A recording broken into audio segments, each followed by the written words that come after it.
Plus panchakarma, शमन, शोधन, वमन, विरेचन, नस्यम, रक्त मोक्षण, वस्ती। आपकी लैट्रिन वाली जगह नीरी गंध से भरी हुई है सबकी, उसको वस्ती देके साफ किया जाता है। बड़ी आंत में लैट्रिन के पता नहीं सालों से थक्के जमे हुए हैं जो कैंसर बनते हैं बाद में। अगर मैं आपको किसी एक पेशेंट की एंडोस्कोपी दिखाऊं ना, कोलोनोस्कोपी की वीडियो दिखाऊं, तो मैं आपको यह भी बता सकता हूं कि ऐसी आंत है तो कैंसर होगा, ऐसी आंत है तो किडनी फेल होगी। जो मल है ना, मल जम जाता है। मैंने अभी एक सूत्र बताया था, सर्वेषाणाम रोगाणाम निदानम कुपिता मला, मतलब सर्व रोगों का इलाज कुपित मल को निकाल दो। अब कुपित मल आंत के अंदर भी है, छोटी आंत में भी है, फूड पाइप में भी है, अमाशय में भी है। इसीलिए हर एक व्यक्ति को कुछ दिन के अंदर 6 महीने में एक बार कम से कम 5-7 दिन किसी सेंटर में जाके पंचकर्म करवाना चाहिए। वमन, उल्टी के द्वारा गंध निकालना चाहिए। विरेचन, नीचे के रास्ते से निकालना चाहिए। लेकिन हम नहीं करते तो बीमार हो जाते हैं। शुद्धि वाला जो क्या विरेचन? वो सिर्फ छोटी आंत और बड़ी आंत का है, वो इसके अलावा बाकी बॉडी पे काम नहीं करता। बच्चे खा सकते हैं? हाँ, खा सकते हैं। लेकिन अगर पंचकर्म आप भर्ती होके कराते हो ना, उसमें वमन भी आएगा, विरेचन भी आएगा, शमन भी आएगा, शोधन भी आएगा, बस्ती भी आएगी, नस्यम भी आएगा, और जरूरत पड़ेगी तो रक्त मोक्षण भी आएगा। रक्त मोक्षण मतलब कि कहीं पे गांठ है तो वो हमारी लीच उसको चूस लेगी, जो लीच मैंने दिखाई थी ना सामने लगी वो। सर नेल पॉलिप्स की सर मैंने पढ़ा है सर, मैंने 1 मिनट दूंगा आपका। सर ये कहीं पे इसका इलाज बताने रहा है, कहीं पे इसका इलाज होता भी है। पहले बताओ ये किसने लिखा, कहीं पे इलाज ये लिखा किसने? ये गूगल पे किसने लिखा? ये किसने लिखा? एलोपैथी ने लिखा ना। तो एलोपैथी के पास नहीं है, आयुर्वेद के पास तो है हजारों साल से। अगर गूगल पे जो लिखा है वो लिखा किसने, पहले मुझे बताओ। डॉक्टर जी बोलते हैं। तो कौन सा डॉक्टर बोलता है? जिसको, उस डॉक्टर की डिग्री का नाम क्या है? बीबीएस है सर। उसका सर्टिफिकेट मांगो जरा, उसके ऊपर क्या लिखा हुआ है। वो अपनी डिग्री में झूठ बताते हैं, उनकी डिग्री पे पीएमबीएस लिखा होता है, लेकिन आपको क्या बताते हैं? एमबीबीएस। ये लोग सच्ची डिग्री बताते हैं बीएमएस, ये एमबीबीएस है, लेकिन इनका सर्टिफिकेट दिखाना है, फॉर्म में से चेक करो बीएमबीएस लिखा हुआ है इसके ऊपर। क्यों झूठ बताते हैं? चलो अपना सर्टिफिकेट पर बताओ। आप सच्चे हो, आपको झूठ क्यों बोलना पड़ता है? आप एमबीबीएस क्यों बताते हो डॉक्टर साहब? मास्टर ऑफ सर्जरी क्यों बताते हैं? नहीं, लेकिन आपकी डिग्री तो बीएमबीएस है। हाँ जी। तो आपको कौन ऐसा करने को प्रेरित करता है कि एमबीबीएस बताओ? एलोपैथ प्रेरित करता है कि एलोपैथ आगे जब बताऊंगा तो लोग समझ जाते हैं। लोगों को लगता है मास्टर डिग्री है, जबकि बैचलर डिग्री है, इनकी भी, इनकी भी, उनकी भी। जी जी। तो एक फर्जी वाले से शुरुआत करते हैं अपनी, उसको यूजी बोलते हैं। 10 साल की बेटी है, गॉल ब्लैडर स्टोन है, तो क्या वो आयुर्वेद में ठीक हो सकता है? हाँ, क्यों नहीं हो सकता? कोशिश करेंगे निकालने की। अगर निकल जाएगा तो मंदिर में प्रसाद चढ़ा के भगवान को थैंक यू बोल देना। छोटे छोटे 3 स्टोन है। अरे कोई बात नहीं ना, तो क्या पंचकर्म से या दवाइयों से? उसके लिए पंचकर्म भी चाहिए, दवाई भी चाहिए, और आपको डाइट में परहेज चाहिए। ब्रेड बंद करना पड़ेगा आपको। ब्रेड खिलाया आपने? याद कर रहा, वाइफ से पूछना, सुबह स्कूल में नाश्ते के टाइम पे ब्रेड खिलाई है? हाँ, तो नहीं खिलानी ना। ब्रेड दुनिया की सबसे खराब चीज है, जिसको आप लोग डॉक्टर कहते हैं बीमार होने में ब्रेड खाओ। सबसे खराब चीज को कहते हैं खाओ। ब्रेन ट्यूमर का बता। किसको है? कहाँ है? मैं आपको एक केस बता देता हूँ, 1 मिनट रुक जाओ। आपको मैं नाम भी लेके बताता हूँ ताकि आप इंक्वायरी करना। चंडीगढ़ में अभी आयुष के डायरेक्टर रिटायर हुए हैं, उनका नाम है चंदन कौशल। क्या नाम है? अब नाम भी बता रहा हूं ताकि आप इंक्वायरी करना। उनके असिस्टेंट का नाम है प्रीतपाल। उनका बेटा 31 साल का है, उसको ब्रेन ट्यूमर हो गया। आज से 2 साल पहले हो गया उसको। उन्होंने कीमो कराई, रेडियोथेरेपी कराई, वो बिस्तर पे चला गया। कीमो के साइड इफेक्ट से उसको इतने साइड इफेक्ट आए कि वो बिस्तर पे पड़ गया, उसकी शरीर में जान खत्म हो गई। डॉक्टर बोल रहे हैं बचेगा भी नहीं। 2 साल पहले उन्होंने हमें संपर्क किया, हम लोगों ने 25-30 दिन मेहनत करी, वो बच्चा खड़ा हो गया, वापस अपने काम पे, अपने जॉब पे जाने लग गया। दोबारा उसने भी जॉब ज्वाइन कर ली, बहुत बड़ी एक कंपनी में आईटी प्रोफेशनल के तौर पे लगा हुआ था। ठीक है, मैं कंपनी का नाम नहीं बताता, अच्छा लगता। ठीक है, 2 साल बाद उसको दोबारा से धुंधला दिखना शुरू हो गया। हमने उसको परहेज बताए थे, उसने कभी नहीं किए। हमने मना किया था नॉनवेज कभी नहीं खाना, दूध नहीं पीना, लेकिन वो नहीं मानते। आजकल के बच्चे अंडा भी खाता था, वो नॉनवेज भी खाता। अभी 6 महीने पहले उसको दोबारा से धुंधला दिखना शुरू हुआ, उसने दोबारा से जाके चेक करवाया, डॉक्टर ने बोला तेरे वो जो ट्यूमर था ना पहले यहां था अभी यहां पे आ गया, वहां से आधा इंच दूर पे, और दोबारा से कीमो रेडियो शुरू होगी। मैंने बोला जब पिछली बार कीमो रेडियो में तुम मरते मरते बचाया, हमने बचाया, तू उधर मत जा, हम करते हैं। उन्होंने बोला अच्छा ठीक है। उसका 30 लाख का हेल्थ इंश्योरेंस था, 30 लाख की कवरेज थी। वो वापस पहुंच गई किसी बड़े हॉस्पिटल में। चौथी कीमो में ब्रेन स्ट्रोक से डेथ हो गई उसकी। 31 साल का है, 4 महीने की बेटी है उसकी। ब्रेन ट्यूमर का केस था। ट्यूमर से मरा क्या वो? किससे मरा? कीमोथेरेपी के साइड इफेक्ट से। तो हमें ना कैंसर नहीं मार रहा। Non cancer. अच्छा ये कैसे पता चला आपको नॉन कैंसर? टेस्ट कराया, छेड़ाखानी करी, एफएनएससी कराई, बायोप्सी कराई, वो हमारे सर ऐसे कैसे कह दिया उन्होंने नॉन कैंसर? अच्छा बिना एफएनएससी के, बिना बायोप्सी के? वो अंतर्यामी है क्या? ज्योतिषी का भी कोर्स है उसने? ऐसे कैसे बता दिया कैंसर है, ऐसे नॉन कैंसर? जब तक एफएनएससी नहीं करेंगे, बायोप्सी नहीं करेंगे, नहीं बता सकते वो नॉन कैंसर। बायोप्सी नहीं कराएगी क्योंकि बिगड़ जाते हैं। एफएनएससी कराई होगी, कुछ नहीं कराएगी, फिर ऐसे कैसे कह दिया नॉन कैंसर? हम तो कहते ही है नॉन कैंसरस है। अब उसको ठीक कैसे करोगे? आयुर्वेद। फिर आयुर्वेद में आना पड़ेगा, बहन को लाना पड़ेगा, कुछ दिन भर्ती करना पड़ेगा, थोड़े दिन कहना मानना पड़ेगा, थोड़े परहेज करने पड़ेंगे। बॉडी स्वयं अपनी गांठ को खुद पिघाल देगी, लेकिन वक्त रहते लाओगे तो हम कुछ कर पाएंगे। अब लोग क्या करते हैं, हमारे पास लास्ट स्टेज में लेके आते हैं और उम्मीद लगाते हैं हम ठीक कर दें। पहले पूरा केस बिगाड़ लेते हैं फिर लेके आते हैं। सर फैटी लिवर का डाइट चार्ट बता दीजिए। ठीक है, हाँ जी। ये किसने कहा कि वो लास्ट स्टेज है?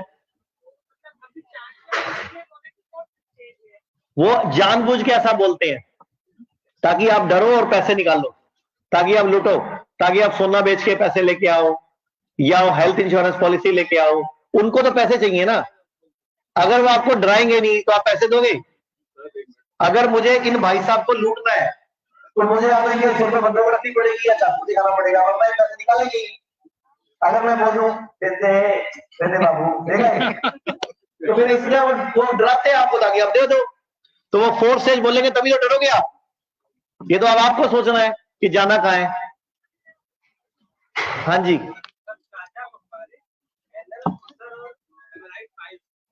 ठीक हो जाएगा। दोनों ठीक होने वाली बीमारी है। आयुर्वेद में क्षार सूत्र से ऑपरेशन भी हो जाते हैं। आयुर्वेद के ऑपरेशन होते हैं वो क्षार सूत्र, एक मेडिकेटेड धागा बनाते हैं हम जड़ी बूटियों का, उससे क्षार सूत्र के ऑपरेशन यहां भी होते हैं, मेरठ में भी होते हैं, हमारे सारे हॉस्पिटल्स में होते हैं।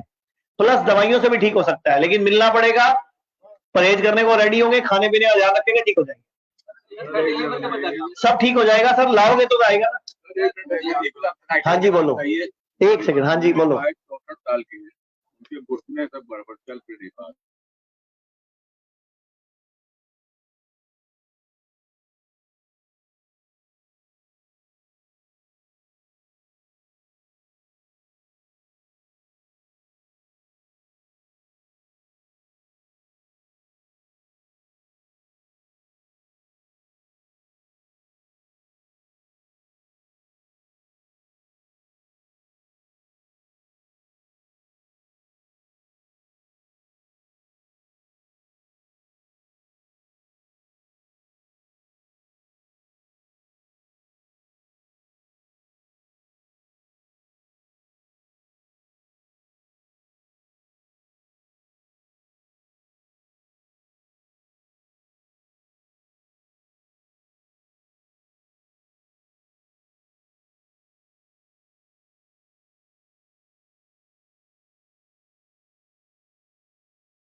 आ गया, देखिए लाइव तो आ गया, देखिए आ गया। हाँ तो लिगामेंट का ऑपरेशन ही कराते, जानवर उसमें ठीक करना है। लिगामेंट का ऑपरेशन कराओगे हर साल कराना पड़ेगा। क्यों करवाया? घर पे आए थे आपके करने के लिए, पता क्यों नहीं था? आए देश में, कौन से देश में रहते हो? भारत में रहते हो ना, तो भारत की बैठी कौन सी है? तो फिर क्यों नहीं आए उसमें? तो फिर अब आप बुक, तो मैं आपको नंबर देता हूँ एक पेशेंट का, जिसका उसने 15 साल पहले ऑपरेशन करा था मुंबई स्पेशल जाके, और 15 साल में उसके 18 ऑपरेशन हो चुके हैं। हर 6 महीने 8 महीना लिगामेंट फिर टूट जाता है उसका, वो 12वां ऑपरेशन करता है फिर टूट जाता है। अब मैंने उसको बड़ी मुश्किल से 3 महीने पहले 10 दिन भर्ती करा मेरठ में। अब उसको बोला है कि अब इस बार हम आयुर्वेद से ठीक करते हैं, लेकिन डाइट ठीक कराई उसकी। आपको दूध बंद करना पड़ेगा और सूरज डूबने के बाद खाना बंद करना पड़ेगा, ताकि बॉडी खुद रिपेयर करे उसको। बीपी हाई और आप बोले दवा नहीं लेने के लिए। मैंने बोला बीपी हाई बॉडी ने खुद किया हुआ है, दवा लेकर कंट्रोल नहीं करना। अरे भाई आप लोग भी तो 20 सवाल करते हो ना, मानते तो हो नहीं। फिर आप लोग भी तो बार बार आपको, अच्छा कुछ हो गया तो फिर आप लोग 20 दिन मुझे डॉक्टर कहते ले ले, फिर क्या करूं? जब मैं आपको समझा रहा हूं कि बीपी बॉडी ने खुद बढ़ाया है, बॉडी अपने आप कम करेगी ना, उसको जबरदस्ती धक्का मत दो। तो जो भी पेशेंट है सबको समझाओ कि बीपी की गोली से बीपी कंट्रोल नहीं करना। अगर फिर भी नहीं मानते वो लोग, आप एक बार डॉक्टरों को बोलो सबको कि अच्छे से समझाया करो। बीपी बॉडी खुद बढ़ाती है भाई। अगर हम बीपी की गोली से बीपी कंट्रोल करेंगे तो किडनी और ज्यादा स्पीड से फेल होगी, किडनी की फेल होने की स्पीड बढ़ जाएगी। लेकिन आप लोग मानते नहीं हो, आप हमसे बातें ना कैसे करते हो, फलाने डॉक्टर ने ऐसा कहा, फलाने ने ऐसा कहा, फिर उनकी मान लो ना भैया। तो उनसे पूछो एक पेशेंट ठीक किया आज तक? अरे यहाँ भी तो आप लोग जीने नहीं देते ना। जब आपको एक बार बोल दोगे नहीं खाना, थोड़ी देर इनसे सलाह लोगे, अरे भैया इसकी तो नहीं, डॉक्टर साहब इसकी तो लड़ाई नहीं, हमारे जान अमल ठीक है भाई। आप लोग नहीं मानते हो भाई, आप लोग जान ले लेते हो डॉक्टर की, वो मजबूरी में क्या कहता है फिर? आप लोगों को मैं कॉमन बता रहा हूँ कि बीपी की गोली से बीपी कंट्रोल अगर बहुत ज्यादा नजायज आ रहा है तो फिर आयुर्वेद की गोली से कंट्रोल कराओ, कराना तो एलोपैथी से नहीं करना। हाँ जी बोलो। मुझे 40-45 साल से कॉन्स्टिपेशन रहता है, ठीक है, इसका ऑपरेशन भी करा चुका हूँ, कॉन्स्टिपेशन अभी बना रहता। हाँ तो आप मिलो ठीक हो जाएगा। आप 40-45 साल से परेशान हो क्योंकि आप ढंग के डॉक्टर के पास नहीं गए। हमारे पास आज हम 15-20 दिन में ठीक कर देते हैं। आयुर्वेद का इलाज सारे आयुर्वेद वाले भी ठीक थोड़ी है, और सारे आयुर्वेद एलोपैथी वाले भी खराब नहीं है। सारे एलोपैथी वाले खराब नहीं है, सारे आयुर्वेद वाले बढ़िया नहीं है। ये आपको सोच रहे कहाँ जाना है? सेंट्रल गवर्नमेंट का हॉस्पिटल है, मैं वहाँ दिखा रहा हूँ, तो इलाज करूँ कुछ। सेंट्रल गवर्नमेंट में सिफारिश से लगते हैं डॉक्टर सारे, वहाँ काबिलियत से नहीं लगते। पहले की सरकारों ने रिश्तेदार भर्ती करे सारे वहाँ, आपको नहीं कर रहे हैं। मुझे क्या पता, अभी योगी जी का रिश्तेदार होगा तो मुझे क्या पता। हाँ जी, सीएपीएफ की सुविधा दिल्ली में शुरू हो चुकी है सर। ये तो सरकार की फाइलें ऐसी ऐसी चलती है, पैसेंजर ट्रेन से भी तो लेकर चलती है, पैसेंजर ट्रेन से जाके चलती है 22 किलोमीटर की स्पीड से। मैं आपके लखनऊ में पिछले 2 साल में 3 बार मंत्रियों से मिल चुका हूँ कि जो सरकारी कर्मचारी है उनके कार्ड बने हुए हैं, वो सिर्फ एलोपैथी में चलते हैं, हमारी में क्यों नहीं चलते? कर रहे हैं। आयुष्मान योजना में आयुर्वेद आज तक नहीं आया, फिर भी आप लोग गलती करते हो। जब हेल्थ इंश्योरेंस चलना शुरू हो चुका है तो हेल्थ इंश्योरेंस ही करा लो कम से कम। अब हमारे सारे हॉस्पिटल्स में हेल्थ इंश्योरेंस चलते हैं, वो आयुर्वेद में भी चलेगा, एलोपैथी में भी चलेगा, तो हेल्थ इंश्योरेंस ही करा लो। 10,000 की पॉलिसी में 5 लाख का इलाज हो जाता है, लेकिन आप कहते हो खड़े पैर अभी करा के अभी कर दो। 3 महीने पहले करवाया होना चाहिए। आज कराओगे तो 40 दिन बाद आपका इलाज वैलिड होगा। हम कोई आपको आज इंश्योरेंस करके फिर आज ही सेटिंग कर दो, नहीं हो सकती भाई। हेल्थ इंश्योरेंस पहले करवाना होता है जी।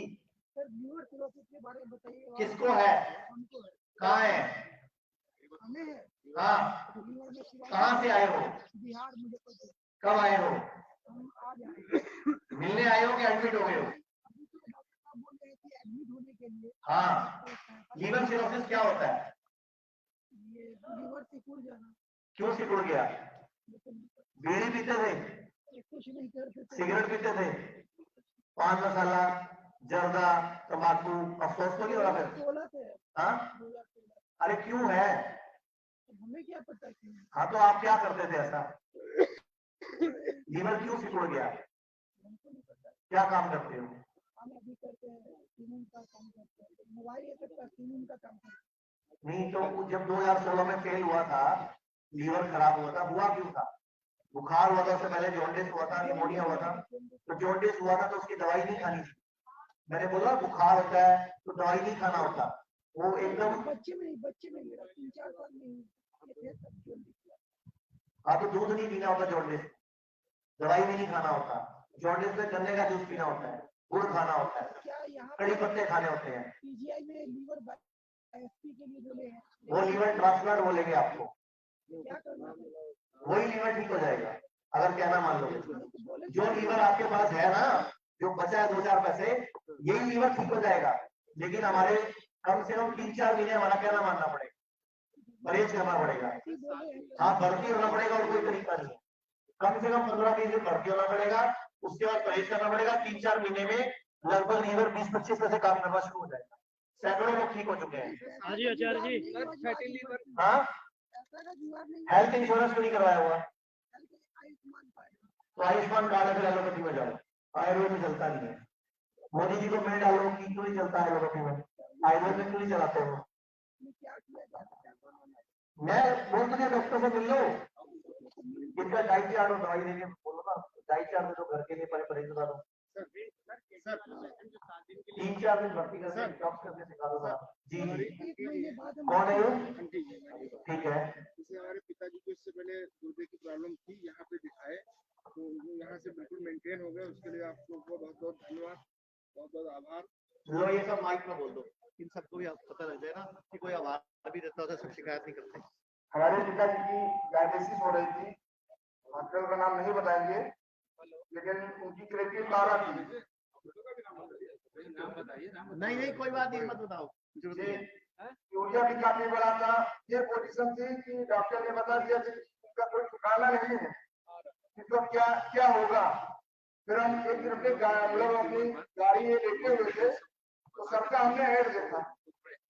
जब हमने ऐड देखा तो ये देखा कि हमने फिर यहाँ पे आए, हम थे, हमारे भाई साहब थे, यहाँ पर जब आए तो मतलब हमने डॉक्टर साहब से बात नहीं की, और यहाँ के जो लोग पेशेंट थे हम लोग ने उनसे जानकारी ली कैसे क्या है। फिर पेशेंट से हमको जो जानकारी मिली, फिर हमारी बात समझ में आ गई बात। फिर अपने पिताजी को यहाँ एडमिट करा दी, एडमिट कराए, फिर 8 दिन यहाँ एडमिट थे। तो पिताजी की हमारी आज वो कंडीशन है कि जो उससे बहुत पहले की जो मतलब शारीरिक स्थिति थी वो इस समय आ गई। इसलिए मैं सर को बहुत बहुत धन्यवाद देता हूँ, बहुत बहुत आभार व्यक्त करता हूँ। अभी घर आ जाएंगे सर ना। अब क्या समस्या है तो बताइए आप पांडे जी।